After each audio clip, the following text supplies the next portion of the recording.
Hello everyone, welcome to new video. आज के इस वीडियो हम लोग गुणनखंड निकालना सीखेंगे। तो देखिए, ये नॉर्मल गुणनखंड से थोड़ा आपको अलग प्रश्न दिखाई दे रहा होगा।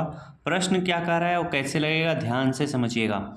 12x⁻³ - 14x⁻² - 10x लिखा हुआ है। गुणनखंड जब भी आपको पूछा जाएगा, नॉर्मल जो भी प्रश्न रहेगा, उसको आपको किस फॉर्म में लिखना पड़ता है या बनाना पड़ता है। ax² + bx + c के रूप में रहना चाहिए। अब यहाँ पे माइनस रह सकता है, लेकिन उसका रहने का तरीका इस तरह से होना चाहिए, ax² + bx के रूप में + c के रूप में। लेकिन यहाँ पर देखो, इसका पावर 2 होने की बजाय पावर क्या है, 3 है। यहाँ पर पावर ना होने की बजाय यहाँ पर पावर 2 लिखा हुआ है। जैसे देखो, bx जो लिखा है उसके ऊपर पावर नहीं है, लेकिन यहाँ पे पावर है। तो जब भी ऐसा प्रश्न आएगा, आप कैसे इस प्रश्न को सॉल्व करोगे, ध्यान से समझिएगा। सबसे पहले देखो, इन तीनों में कॉमन क्या है। इन तीनों में कॉमन होने का मतलब यहाँ से आपको x को हटाना है। पावर जो 2 है इसको हटाना है। अब हम क्या करेंगे, यहाँ पर देखो x का पावर 3 है, यानी यहाँ पर 3x है। यहाँ पर x का पावर 2 है, यानी 2x है। यहाँ पर x है, तो x क्या है, सभी में है। कौन सा, हमें एक x सभी में कॉमन मिल जाएगा, क्योंकि सबसे कम बार जिसमें रहता है x, उसी से हम कॉमन लेते हैं। अब अगर आप जैसे 3x कॉमन ले लो, तो इसमें तो 2 ही x है, इसमें 1 ही x है, तो सभी में तो मिल नहीं पाएगा 3x। एक x जो है इसमें भी मिल जाएगा, इसमें भी मिल जाएगा, इसमें भी मिल जाएगा, तो एक x कॉमन हो जाएगा। उसी के साथ साथ ये भी देखो, ऐसी कौन सी संख्या है जो 12 को भी, 14 को भी, 10 को भी काट दे, तो क्या है, 2 है। तो यहाँ पर हम इस तरह से 2 लिखेंगे। सभी में x है, तो सबसे कम बार x क्या है, x एक बार, हम एक x कॉमन ले लेंगे। तो अब हमने 2x पूरा इसमें से कॉमन ले लिया है। 2 से हम 12 में भाग देंगे, 2 छंग कितना होगा, 12 होगा। x से x का पावर 3 में भाग देंगे, एक x कट जाएगा, तो x का पावर 2 बचेगा। उसी तरह से 2 से 14 में भाग देंगे, 2 सते 14 हो जाएगा। x से x का पावर 2 में भाग देंगे, एक x खत्म हो जाएगा, एक x बचेगा। 2 से 10 को भाग देंगे, 2 पंचे कितना होगा, 10 होगा। x से x पूरी तरह से कट जाएगा। अब हम क्या करेंगे, 6x का पावर 2 - 7x - 5 जो है इस रूप में आ चुका है। किस रूप में, ax² + bx + c के रूप में आ चुका है। यानी यहाँ पावर 2 होना चाहिए, -7x यहाँ पे होना चाहिए, -5, इस तरह से संख्याएं दिखनी चाहिए। अब हम क्या करेंगे जानते हो, जैसे गुणनखंड करते हैं उसी तरह से कर लेंगे। 2x है तो 2x लिखेंगे। अब 6 का गुणा हम 5 में करेंगे, 6 पंचे कितना होगा, 30 होगा। अब इस 30 को इस प्रकार से तोड़ना है, अगर माइनस का चिन्ह है तो घटाने पे 7 आना चाहिए। कितना आना चाहिए, 7 आना चाहिए। अगर हम लोग इसको तोड़ते हैं, 10 गुणे कितना करते हैं, 3 करते हैं, तो 10 तिहाई कितना होगा, 30 होगा। अब अगर आप 10 में से क्या करोगे, 3 घटाओगे, तो कितना आएगा आपका, 7 आ जाएगा। लेकिन जरा ध्यान देना, यहाँ पर क्या -7x लिखा हुआ है, क्या -7x, घटाने पे तो 7 आ गया, लेकिन ये 7 जो है माइनस में लिखा है, -7x। तब आप क्या काम करोगे, जरा ध्यान देना। 2x है तो 2x लिख लो। अब ये जो ब्रैकेट में लिखा हुआ है 6x पावर 2, इसको लिख लो 6x का पावर 2। सिर्फ और सिर्फ आपको इसी चीज़ की क्या होती है, ज़रूरत होती है। हम क्या करेंगे, 10 जो लिखा है उसे हम क्या लिख लेंगे, -10x लिख लेंगे। और ये जो 3 लिखा है इसे हम लोग +3x लिख लेंगे। हमको बोला था घटाने पे आना चाहिए 7x, तो लेकिन यहाँ पे -7x लिखा है। अब अगर आप -10x + 3x को सॉल्व करोगे, तो माइनस और प्लस क्या होगा, माइनस होगा, घटेगा तो कितना होगा, -7x ही आएगा। आगे -5 है तो -5 इस तरह से लिख लो, ब्रैकेट बंद कर लो। अगले स्टेप में क्या करना पड़ता है, कॉमन लेना पड़ता है। कॉमन क्या चीज़ होता है, जो दोनों में पाया जाए वही चीज़ कॉमन हो। यहाँ पर आप इस चीज़ को बड़े ब्रैकेट में भी ले सकते हो, जब आपने कॉमन ले लिया। इस चीज़ को आप इस तरह से बड़े ब्रैकेट में कर लेना। बातें समझ में आ रही हैं, इसको भी बड़े ब्रैकेट में इस तरह से कर लेना। अब हम क्या करेंगे, बड़ा ब्रैकेट है, 6x पावर 2 - 10x में हम लोग कॉमन खोजेंगे। उसी तरह से +3x - 5 में भी कॉमन खोजेंगे। कॉमन वही होता है जो दोनों में पाया जाए। तो देखिए, 2 जो है 6 को भी काट देगा, 2 10 को भी काट देगा, तो 2 कॉमन हो जाएगा। x इसमें 2 बार है, इसमें 1 बार है, तो एक x कॉमन मिल जाएगा। इसमें कॉमन ले लेंगे, तो 2 हमारा कॉमन है और इसमें x कॉमन है, है। अब हम क्या करेंगे, 2 से 6 को काटेंगे, 2 तिहाई 6, यक्स से यक्स में भाग देंगे, एक यक्स कट जाएगा, एक यक्स बचेगा। 2 से 10 को काटेंगे, 2 पंचे कितना होगा, 10 होगा। यक्स से यक्स पूरी तरह से कट हो जाएगा, ब्रैकेट बंद। अब हम 3x - 5 में कॉमन खोजेंगे। इसमें देखिए कॉमन कुछ भी नहीं है, जहाँ पर कॉमन कुछ भी ना मिले वहाँ पर ये जो चिन्ह, जो भी चिन्ह यहाँ पे रहे उसी को इस तरह से उतार कर एक कॉमन ले लीजिएगा। जब आप एक कॉमन ले लिए तो 1 से 3x में भाग देंगे तो एक 3x ही रहेगा, प्लस और माइनस क्या होगा, माइनस होगा। 1 से 5 में भाग देंगे, 1 पंचे 5 हो जाएगा। अब आप ब्रैकेट बंद कर लो, बड़ा वाला ब्रैकेट लगा लो। अब जरा यहाँ पर ध्यान दो, 2x है तो 2x लिखो। अब इस ब्रैकेट में 3x - 5 है, इस ब्रैकेट में भी 3x - 5 है। हम क्या करेंगे, 3x - 5 को कॉमन ले लेंगे। 3x - 5 को जब आप कॉमन ले लोगे तो ये पूरी तरह से कट जाएगा, यहाँ पर बचेगा इस ब्रैकेट में 2x। 3x - 5 से इसमें भाग दोगे तो 3x - 5 कट जाएगा, +1 बचेगा तो +1 लिख लो।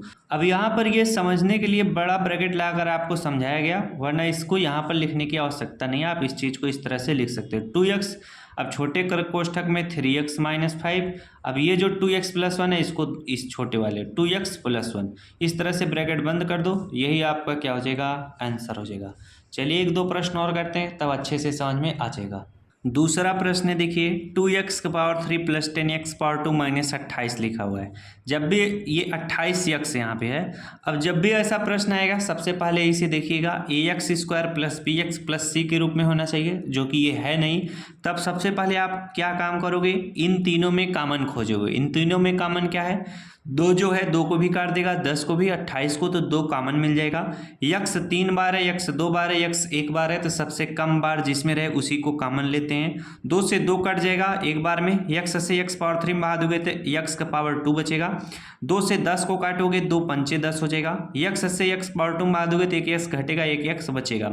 2 से 28 को काटोगे, 14 बार में कट जाएगा। यक्स से यक्स पूरी तरह से कट जाएगा। अब देखो, जब यक्स के सामने कोई भी संख्या न रहे तो इस 14 को इस प्रकार से तोड़ना है, अगर माइनस का चिन्ह यहाँ पर है तो घटाने पे 5 आना चाहिए। तो अगर हम लोग 14 को तोड़ते हैं, 2 × 7 करते हैं, 2 × 7 14 होगा। अगर हम 2 - 7 करते हैं तो कितना होगा, 2 - 7 करोगे तो यहाँ पर अगर आप 7 - 2 करो, 2 × 7 करो तब पर भी 14 आएगा, 7 × 2 करो तब पर भी 14 आएगा। अगर आप 7 - 2 करोगे तो कितना आएगा, 5 आएगा। घटाने को बोला है तो हम 7 में से 2 घटाएंगे, 5 आएगा। बस इसी चीज को थोड़ा समझना रहता है। 2x है तो 2x लिख लो। अब यहाँ पर देखो, x का पावर 2 है, बड़ा वाला ब्रैकेट यहाँ पर लगाना, यहाँ पे हमेशा बड़ा ब्रैकेट लगाना जब आप कॉमन लेते हो। तो यहाँ पर देखो x का पावर 2 है तो x का पावर 2 लिखना। 5x की जगह पर अब आपको क्या लिखना है, 7 को आप +7x लिखोगे, और जो -2 है उसे आप -2x लिखोगे। अब देखो +7x - 5x को सॉल्व करोगे तो +5x ही आएगा। -14 है तो माइनस इस तरह से 14 लिखो, बड़ा वाला ब्रैकेट लगा लो। अब हम अगले वाले स्टेप में क्या करेंगे, x पावर 2 + 7x में कॉमन खोजेंगे। उसी तरह से हम क्या काम करेंगे, 2x - 14 में हम लोग क्या करेंगे, कॉमन खोजेंगे। कॉमन वही होता है जो दोनों में पाया जाए। 2x है तो 2x लिख लो, बड़ा ब्रैकेट लगाओ। अब x पावर 2 + 7x में कॉमन क्या मिलेगा, x कॉमन मिलेगा, एक x कॉमन मिलेगा। x से x पावर 2 में भाग दोगे तो एक x बचेगा, x से x पूरी तरह से कटेगा, +7 बचेगा। अब उसी तरह से -2x - 14 में कॉमन खोजेंगे, क्या मिलेगा कॉमन, -2 मिलेगा। अब माइनस का चिन्ह लगाओ, 2 कॉमन मिल जाएगा तो 2 लिख लो। अब यहाँ पर 2 से 2 कट जाएगा और माइनस माइनस प्लस हो जाएगा, तो सिर्फ x बचेगा। माइनस और माइनस प्लस होगा, 2 से 14 को काट देना, 2 सते कितना होगा, 14 होगा। अब देखो, जो चीज़ इस ब्रैकेट में है वही चीज़ इस ब्रैकेट में, यानी आपका कैलकुलेशन बिल्कुल सही है।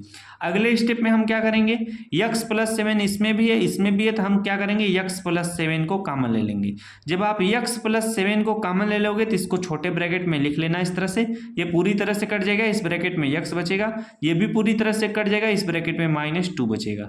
यही आपका फाइनली क्या हो जाएगा, आंसर हो जाएगा।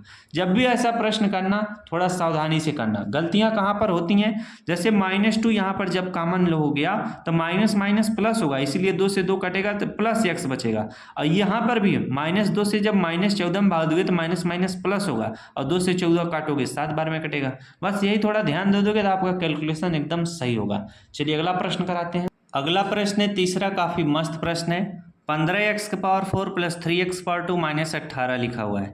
ये प्रश्न देखिए उन सभी से अलग है। अलग कैसे है जरा ध्यान देना। 15x⁴ प्लस 3x⁴ माइनस 18 ये देखिए ax⁴ plus bx plus c के रूप में नहीं है। जब भी ऐसा प्रश्न है थोड़ा ध्यान देना। इन तीनों में कॉमन क्या मिलेगा? 3 जो है 15 को भी काटेगा, 3 को भी काटेगा, 18 को भी काटेगा, तो 3 क्या हो जाएगा? कॉमन मिल जाएगा। अगर हम 3 को इस तरह से कॉमन ले रहे हैं तो इसमें जरा ध्यान देना। 3 से 15 को काटोगे 3 बचे 15, x⁴ बचेगा। इसके बाद 3 से 3 को काटोगे एक बार में कट जाएगा, यहाँ पर x⁴ बचेगा। 3 से 18 को काटोगे 3 6 का 18 हो जाएगा। अब इससे काम इतने से बनने वाला नहीं है। इसको हमें ax⁴ plus bx plus c के रूप में लाना होता है। अब यहाँ पर देखो x⁴ हटाना है तो आपको इसको मानना पड़ेगा। कैसे जरा ध्यान देना। अब हम यहाँ पर मानेंगे कि जहाँ पर x⁴ है x⁴ इक्वल टू हम मान लेंगे इस तरह से y मान लेंगे। क्या मान लेंगे? y मान लेंगे। तब हम इसको आराम से सॉल्व करेंगे। यहाँ पर देखो 3 है 3 लिखना, बड़ा ब्रैकेट लगाना, 5 है 5 लिखना। x⁴ को आपने y माना है तो ये x⁴ है तो कितना बचेगा? यहाँ पर x⁴ को आपने क्या माना है? y माना है तो x⁴ है तो यहाँ पर क्या बचेगा? y बचेगा। y का पावर कितना बचेगा? 2 बचेगा। जब आपने x⁴ को y माना है तो अगर कहीं पे x⁴ लिखा रहेगा तो उसे आप y का पावर 2 मानोगे। बातें समझ में आएगा कि नहीं? बस यही थोड़ा ध्यान देना। अब यहाँ पर प्लस का चिन्ह बनाना। x⁴ को आपने क्या माना है? y माना है तो यहाँ पर y इस तरह से लिखिएगा। आगे -6 से -6 लिखना। अब आपको करना क्या है? y के सामने यहाँ पर कोई संख्या लिखे तो इसका गुणा हम 6 में करेंगे। 6 पंचे कितना होगा? 30 होगा। अब इस 30 को आपको इस प्रकार से तोड़ना है। अगर यहाँ पर माइनस का चिन्ह है तो घटाने पे कितना आना चाहिए? y के सामने कोई संख्या नहीं है तो समझ लेना 1 है। कितना आना चाहिए? 1 आना चाहिए। अगर आप 30 को तोड़ते हो, 6 गुणे 5 करते हो, 6 पंचे कितना होता है? 30 होता है। अच्छा में से 5 घटाओगे कितना आएगा? 1 आ जाएगा। तो बस यहाँ पर 3 लिख लो, बड़ा ब्रैकेट लगा लो इस तरह से। 5y का पावर 2 इस तरह से लिखो, प्लस 1y की जगह पर क्या लिखना है? प्लस 6y माइनस 5y लिखना है। आगे -6 है तो -6 इस तरह से लिख लो, बड़ा ब्रैकेट लगा लो। अब इसमें कॉमन खोज लो। कॉमन क्या होता है? जो इन दोनों में पाया जाए और इन दोनों में पाया जाए। 3 लिख लो। अब कॉमन बड़े आराम से ले लो। 5 है यहाँ पर 6 है, यहाँ पर y का पावर 2, यहाँ पर y है तो y कॉमन मिलेगा। जब y कॉमन मिल गया तो यहाँ पर एक y घटेगा तो 5y बचेगा। यहाँ पर y से y कट जाएगा तो +6 बचेगा। उसी तरह से यहाँ पर देखो कॉमन आपको कुछ भी नहीं मिलेगा तो कॉमन जहाँ पर कुछ भी ना मिले वहाँ पर जो भी चिन्ह यहाँ पर है वो उतारो और एक कॉमन ले लो। यानी -1 कॉमन हो चुका है तो माइनस माइनस प्लस हो जाएगा। यहाँ पर क्या बचेगा? 5y माइनस माइनस प्लस हो जाएगा। यहाँ पर क्या बचेगा? +6 बचेगा। ब्रैकेट बंद कर लो। अब देखो 5y + 6 इसमें भी है, 5y + 6 इसमें भी है। हम क्या करेंगे? 3 है तो 3 लिख लो। अब यहाँ पर हम क्या करेंगे? 5y + 6 को हम लोग कॉमन ले लेंगे। जब कॉमन ले लिए तो ये पूरी तरह से कट जाएगा, इस ब्रैकेट में y बचेगा, ये भी पूरी तरह से कट जाएगा, यहाँ पर -1 बचेगा। बातें समझ में आई? जब आप इतना सॉल्व कर लेना तो यहाँ पर 3 है तो 3 लिखना। अब यहाँ पर जरा ध्यान दो, जो यहाँ पर x⁴ x के रूप में था वही चीज़ फिर से करना है। बस इतना जब नीचे एकदम सॉल्व हो जाए तब आप ध्यान देना। अब x⁴ को आपने y माना था, अब जहाँ पर y है उसकी जगह पर x⁴ लिख देना है, क्योंकि x⁴ इक्वल टू y तो y बराबर x⁴। बातें समझ में आई? ये सारी चीज़ें 1-2 प्रश्न लगाओगे तो समझ में आ जाएगा। x⁴ को हमने y माना था तो यानी x⁴ जो है y के बराबर है, तो y भी बराबर है किसके? x⁴ के। अब जहाँ पर y है उसकी जगह पर x⁴ लिखना है। यहाँ पर देखो 5 है तो 5 लिख लो, y की जगह पर आपको क्या लिखना है? x⁴ तो x⁴ लिख लो, +6 से +6 लिख लो। उसी तरह से y की जगह पर हमें x⁴ लिखना है। आगे -1 है तो -1 लिख लो। अब देखो ये x⁴ -1, जब भी ऐसा कंडीशन आएगा थोड़ा बच के रहना, ध्यान देना। यहाँ पर x⁴ -1 है तो इसे भी आप पावर 2 इस तरह समझो, एक पावर 2 का मतलब एक ही रहेगा। बातें समझ आएगी नहीं? बस आप अपने मन से समझोगे। अब यहाँ पर देखो 3 है तो 3 लिखना, ब्रैकेट के अंतर्गत 5x⁴ है तो 5x⁴ लिखो, +6 है +6 लिखो। अब ऐसा मैं क्यों कह रहा हूँ? क्योंकि ये a² - b² के रूप में आ चुका है, तो a² - b² बराबर होता है एक ब्रैकेट में a + b, दूसरे ब्रैकेट में a - b। तब आप क्या काम करोगे? a की जगह पर x लिखो, लिखोगे, बी की जगह पर आप 1 लिखोगे। x पावर टू -1 किसके बराबर होगा, a plus B a minus B की। बातें समझ में आई? तो इसे हम लिखेंगे x प्लस 1 एक ब्रैकेट में और दूसरे ब्रैकेट में x माइनस 1। ये सारी चीजें ध्यान देना, बस यही आपका कैलकुलेशन, यही आपका आंसर होगा। तो जब भी गुणनखंड के ऐसे प्रश्न पूछे आएंगे सेम इसी तरह से करना। मिलते हैं नेक्स्ट वीडियो में। आशा करता हूँ मेरे द्वारा बताया गया तरीका आपको समझ में आया होगा। वीडियो अच्छा लगा तो वीडियो को जोड़ ले करना। Thanks for watching. I love you.